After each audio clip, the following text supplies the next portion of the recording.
नमस्कार, मैं डॉक्टर अमित कांसल इग्नो अध्ययन केंद्र डबल निर्माण कैंपस नाम से आप सबका एक बार फिर से स्वागत करता हूँ, अभिनंदन करता हूँ। और इस शुभकामना के साथ आज का सत्र शुरू करता हूँ कि आप सब लोग अपने घर पर स्वस्थ होंगे, सुरक्षित होंगे, मस्त होंगे और अपनी विद्या की प्राप्ति में रत होंगे। दोस्तों, चुनौतियाँ आती हैं, जीवन चलता है, ठीक है, लेकिन हमें उन चुनौतियों को अवसर में तब्दील करना है। ये मैं हर बार आप लोगों को बोलता हूँ। तो हमें घर बैठकर आज जो ऑनलाइन काउंसलिंग के माध्यम से, क्योंकि सभी विद्यार्थियों को पढ़ने का मौका मिल रहा है, तो मेरा आपसे निवेदन है कि देखिए, it should not be one way conversation.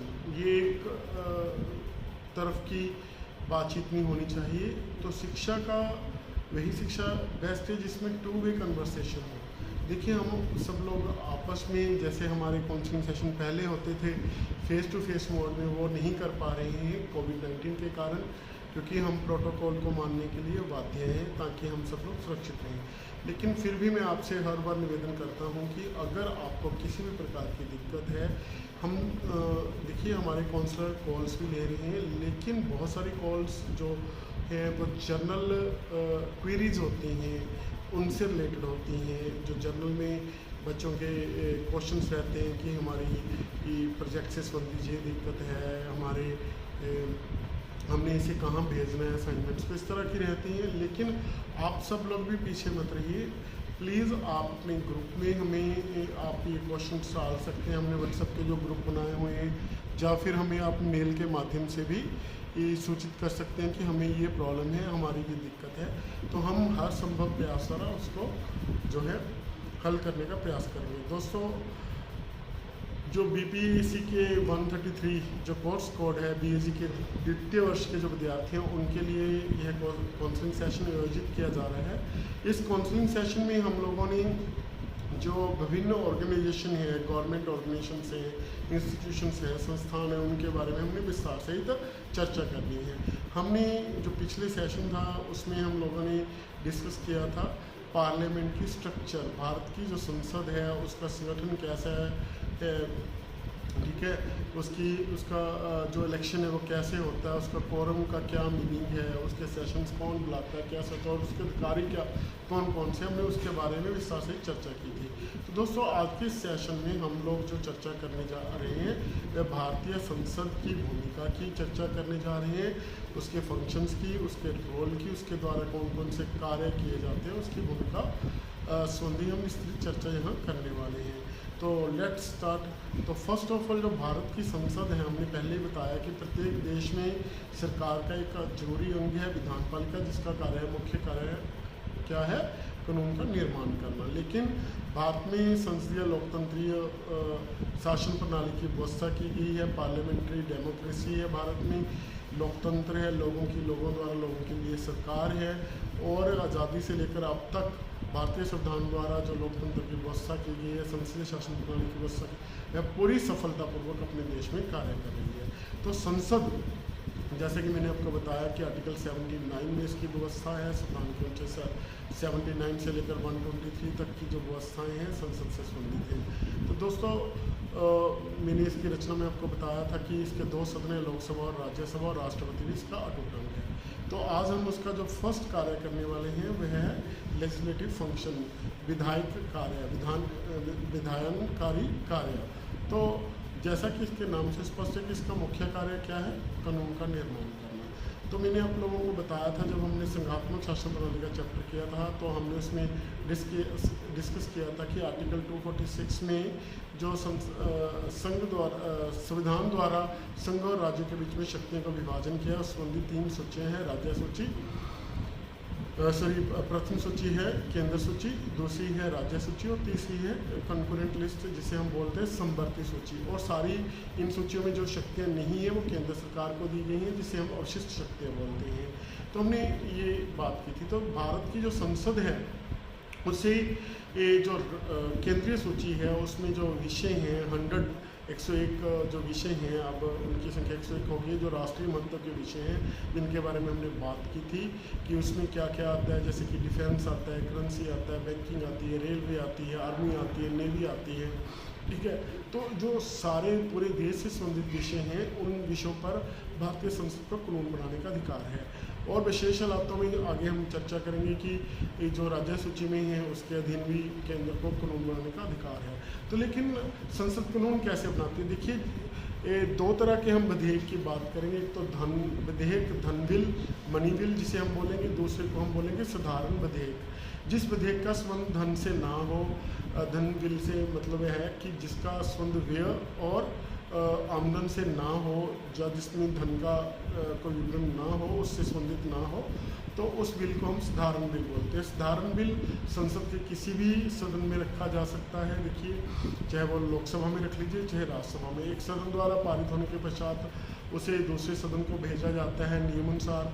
और जैसे उदाहरण के लिए लोकसभा द्वारा पारित कर दिया गया तो उस बिल को राज्यसभा के पास भेजा जाएगा। राज्यसभा उसमें संशोधन कर सकती है, उसे रोक सकती है, लेकिन अधिक से अधिक 6 समय के लिए रोक सकती है ना, उसे पास भी कर सकती है उसी रूप में।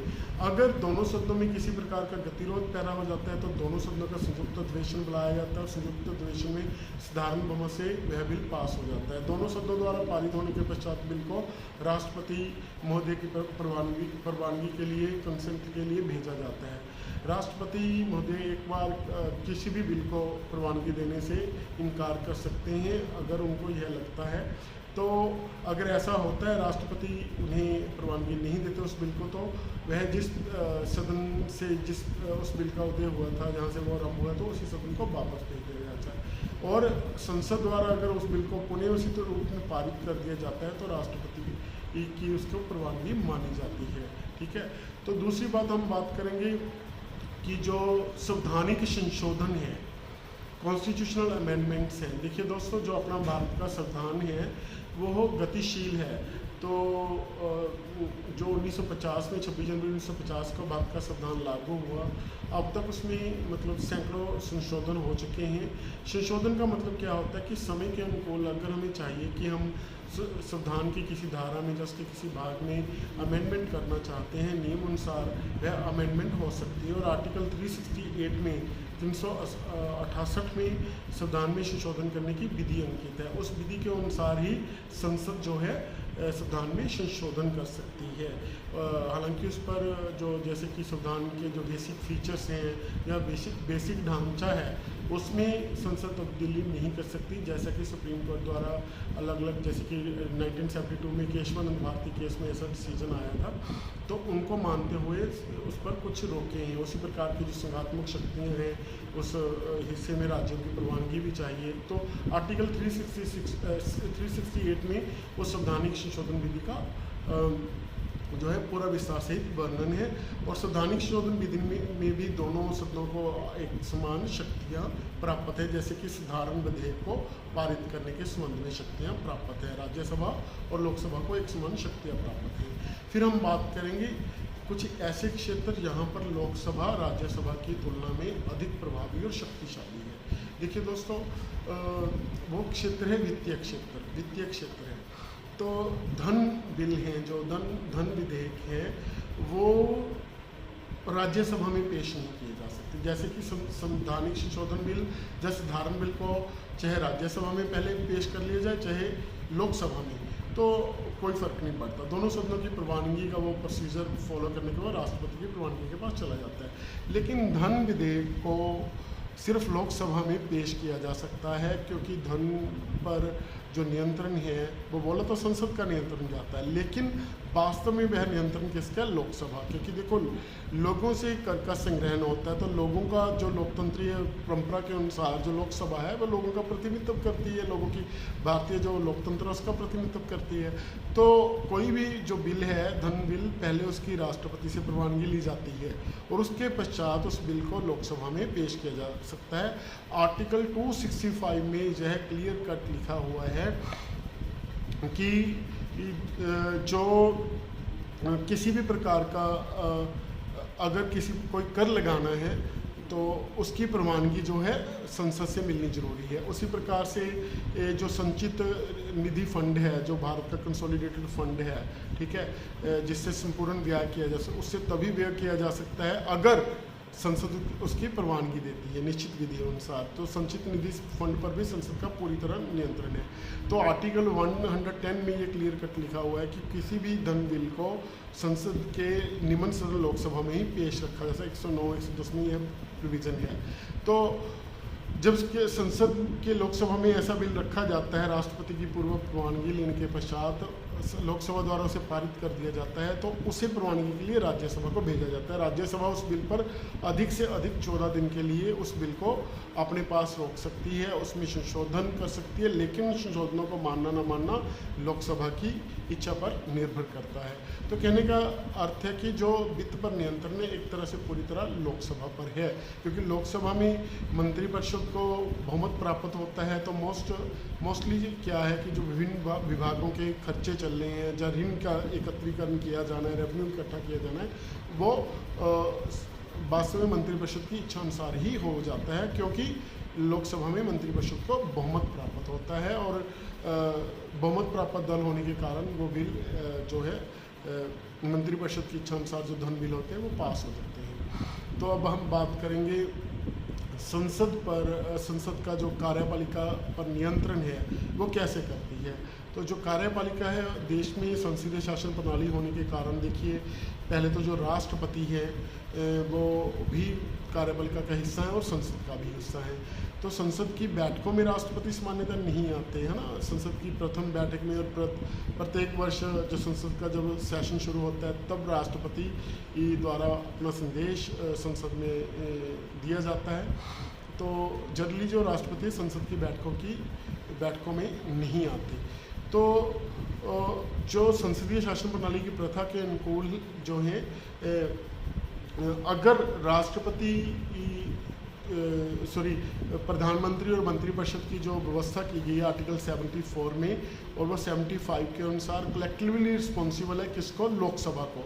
तो दोस्तों यहाँ पे संसद शब्द वर्ड यूज़ नहीं करना, आपने क्या शब्द यूज़ करना है, मंत्रिपरिषद किसको अपनी जवाबदेही है, कलेक्टिवली सामूहिक रूप से रिस्पॉन्सिबल किसको है, लोकसभा को। लोकसभा विभिन्न साधनों से मंत्रिपरिषद पर जो देश की वास्तविक कार्यपालिका है उस पर नियंत्रण रखती है। देखिए पहली बात तो ये समझ लीजिए कि जिस दल को लोकसभा में बहुमत प्राप्त होता है वह दल क्या है, संसदीय शासन प्रणाली के नियमानुसार क्या करता है, सरकार का निर्माण करता है। उस दल का नेता क्या बनता है, प्रधानमंत्री बनता है, और प्रधानमंत्री की इच्छा अनुसार बाकी मंत्रियों की नियुक्ति और विभागों का विभाजन जो किया जाता है राष्ट्रपति द्वारा किया जाता है। और संसद का प्रत्येक मंत्री के लिए, मंत्रिपरिषद के सदस्य के लिए यह अति आवश्यक है, यह आवश्यक है कि वह संसद के किसी भी सदन का मेंबर हो। देखिए चाहे वो लोकसभा का या राज्यसभा का।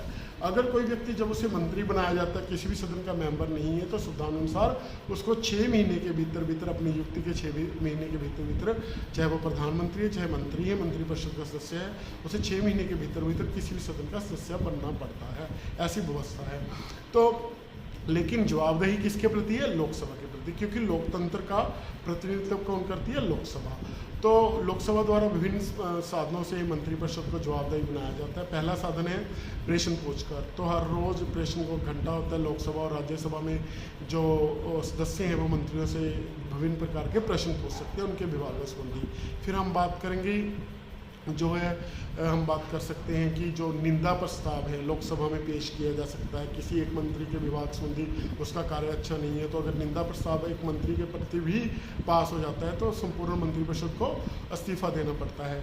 फिर जो संसद के सदस्य हैं, ठीक है, वे कार्य विशेष आई विल से इट कि ध्यान आकर्षण जो प्रस्ताव पेश कर सकते हैं किसी विषय संबंधी ध्यान दिलाने के लिए मंत्रियों के, है ना, सरकार का ध्यान आकर्षित करने के लिए राज्यसभा या लोकसभा के सदस्य जो हैं वो ध्यान आकर्षण प्रस्ताव पारित कर सकते हैं या स्थगन प्रस्ताव पारित कर सकते हैं, जिसके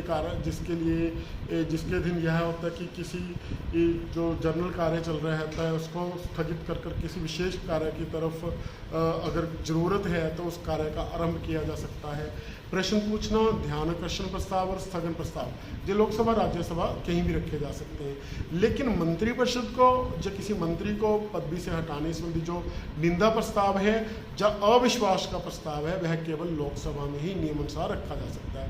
निंदा प्रस्ताव में किसी एक मंत्री के विभाग संबंधी, उसकी कार्यप्रणाली संबंधी अगर यह प्रस्ताव पारित हो जाता है तो संपूर्ण मंत्रिपरिषद को इस्तीफा देना पड़ता है, क्योंकि मंत्रिपरिषद सामूहिक रूप में लोकसभा को जवाबदेह है।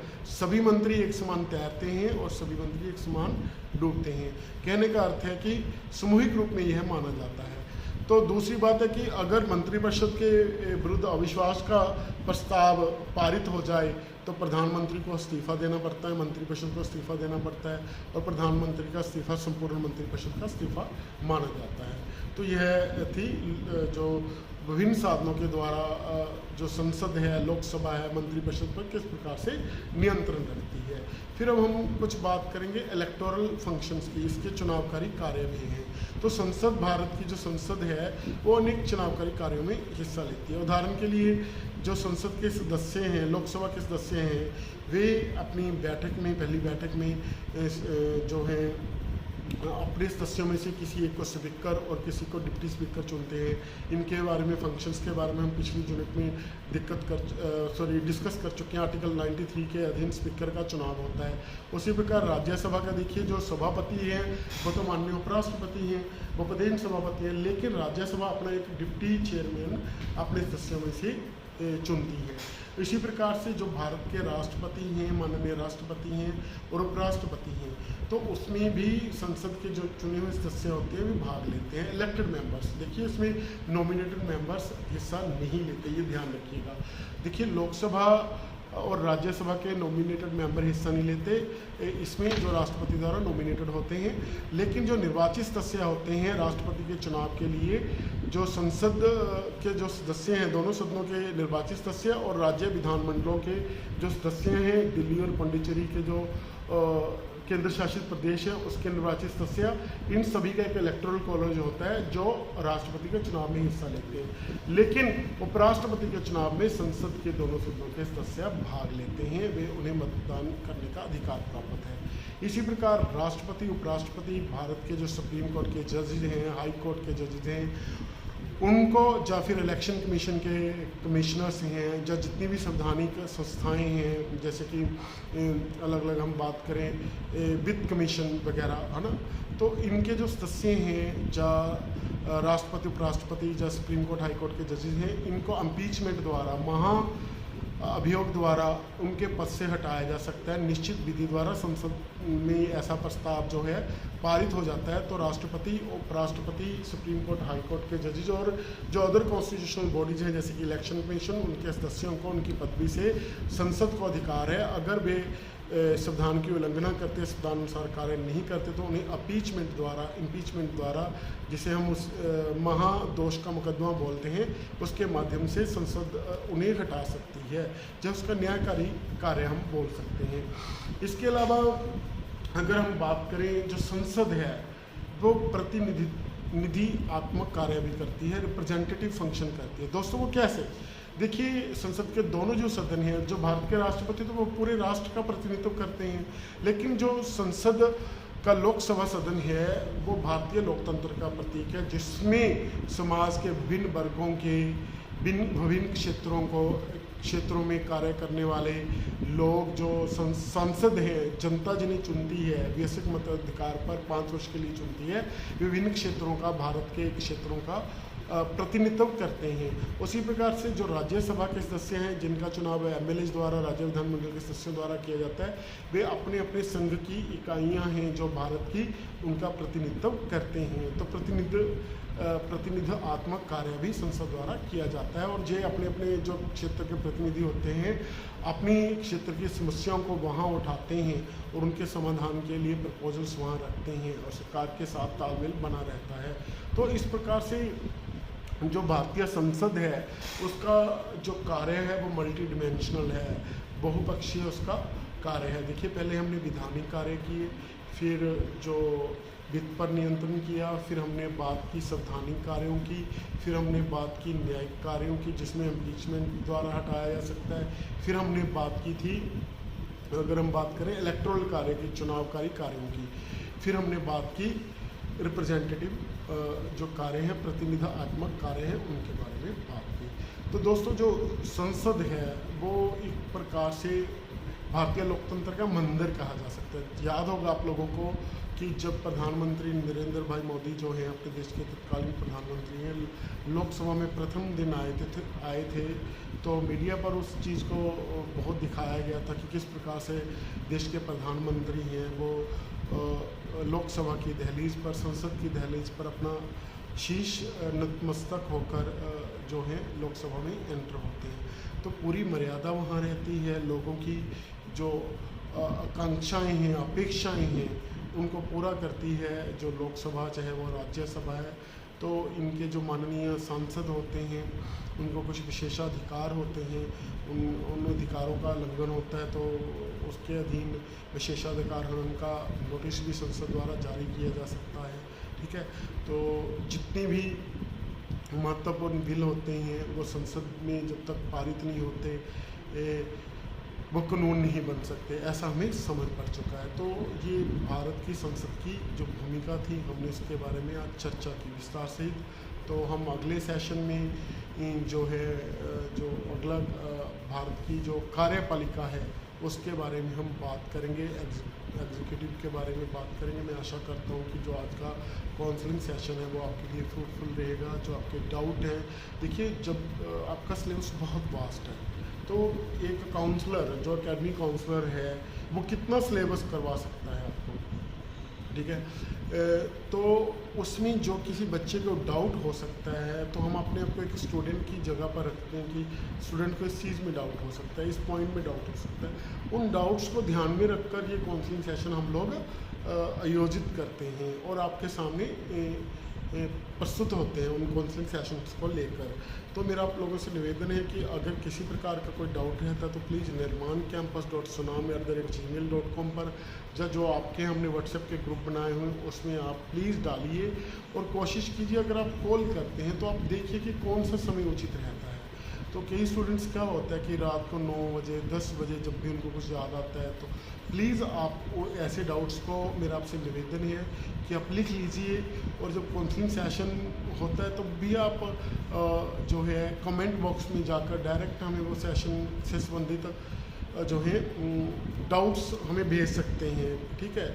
और हम प्रयास करें कि इमीडिएटली उन डाउट्स का आपका निवारण किया जाए।